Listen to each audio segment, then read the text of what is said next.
how well the Ninja does at chopping veggies. I already did some carrots. As you can see, it's dirty. And this is what they turned out to be. Real fine.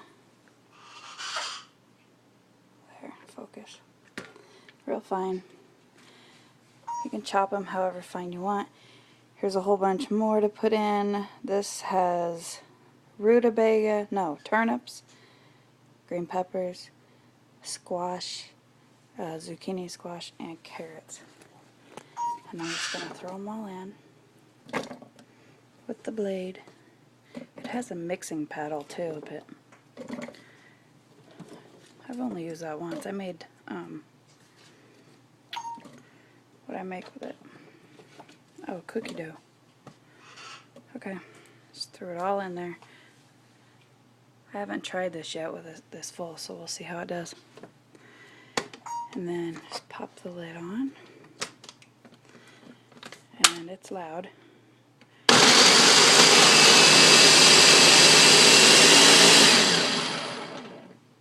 Oh, it got dark.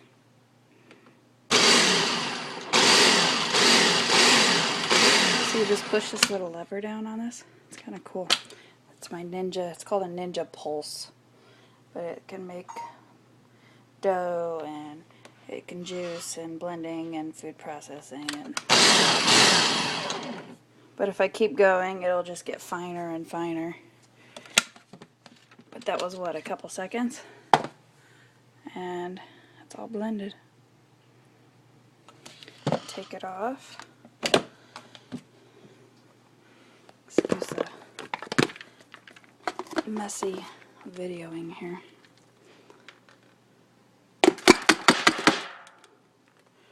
And there it is.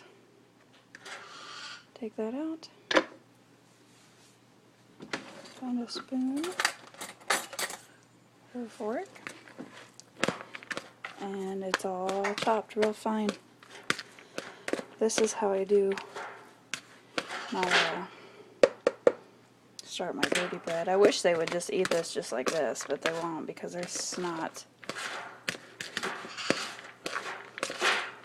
So, hide the veggies and birdie bread.